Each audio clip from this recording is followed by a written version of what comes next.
దేవుని మిక్కిలి పరిశుద్ధమైన నామానికి మహిమ ఘనత ప్రభావములు కలుగునుగాక. క్రీస్తునందున్న దేవుని బిడ్డలందరికీ మన ప్రభువును రక్షకుడైన యేసుక్రీస్తు నామంలో మీ అందరికి కూడా శుభాభివందనాలు తెలియజేసుకుంటున్నాను. ఈరోజు దిన వాగ్దానము కొరకై మనందరము కూడా సిద్ధపడదాం.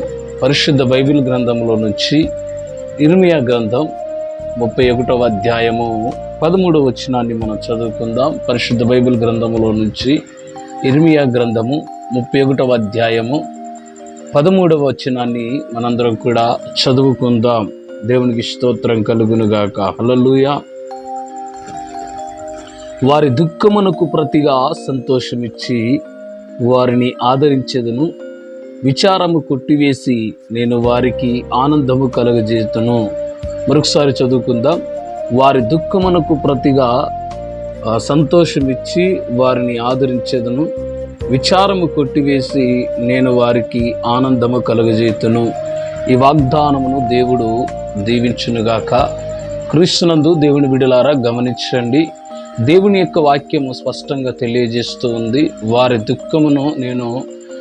దుఃఖమునకు ప్రతిగా నేను ఆనందమును కలగజేస్తానని, ఆదరిస్తానని దేవుడు ఈరోజు మనకి వాక్య రూపంలో తెలియజేస్తూ ఉన్నాడు.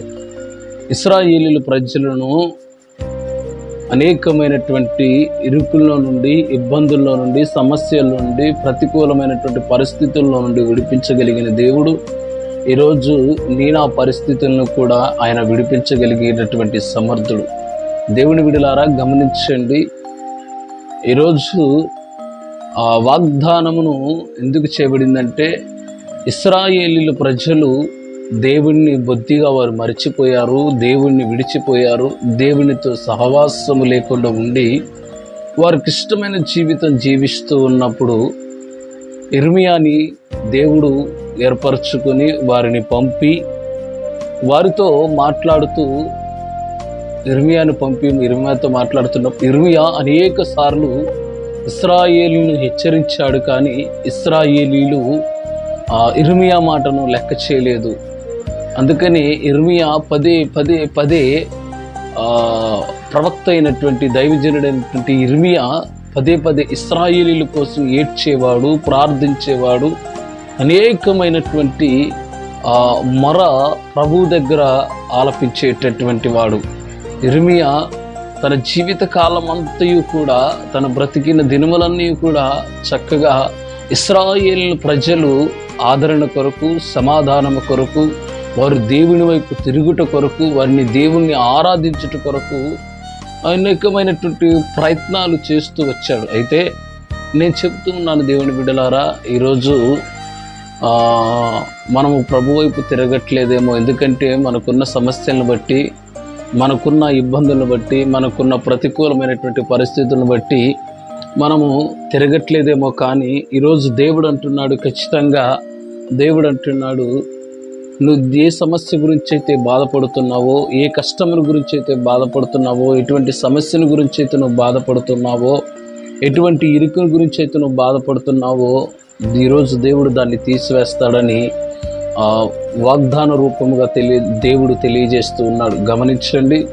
ప్రభువు నీకు ఇచ్చిన దానిని ఖచ్చితంగా ఆయన చేయగలిగినటువంటి సమర్థుడు. నువ్వు దేనికోసం దుఃఖిస్తూ ఉన్నావో, నువ్వు దేనికోసం పరితపిస్తూ ఉన్నావో, దేనికోసము నువ్వు ప్రతికూలమైనటువంటి పరిస్థితుల కోసం కృంగిపోతున్నావో, వాటన్నిటి నుండి దేవుడు నిన్ను ఆదరించబోతూ ఉన్నాడు. అంత మాత్రమే కాదు, కానీ దేవుని బిడ్డలారా గమనించండి. ఆయన అంటున్నాడు, నువ్వు దేనికోసం అయితే విచారపడుతున్నావు, నీ భర్త కోసం విచారపడుతున్నావా, నీ భార్య కోసం విచారపడుతున్నావా, నీ పిల్లల కోసం విచారపడుతున్నావా, లేకపోతే నానాని వారి కోసం విచారపడుతున్నావు, దేనికోసం అయితే నువ్వు విచారపడుతున్నావో ఈరోజు దేవుడు అంటున్నాడు, నీ విచారమును కొట్టివేసి నేను నీకు ఆనందమును కలగజేస్తానంటున్నాడు. నీ దుఃఖమునకు ప్రతిగా ఆయన నిన్ను ఆదరించగలిగే దేవుడు. ఈ వాగ్దానము నా కుటుంబాల్లో నెరవేర్చబడాలని ప్రార్థన చేసుకుందాం. పరిశుద్ధుడా, ప్రేమ కలిగిన తండ్రి, నీకు వందనాలు అయ్యా. నిజముగా నువ్వు ఇచ్చిన వాగ్దానమును మా జీవితంలో నెరవేర్చండి. మీరే మమ్మల్ని ఆదరించండి, ఆనందమును కలగచేయమని ఈ దిన వాగ్దానమును బట్టి నిన్ను స్తుతిస్తూ యేసు నామములో ప్రార్థిస్తున్నాము బ్రహ్మ తండ్రి. ఆమేన్. God bless you. వందనాలు.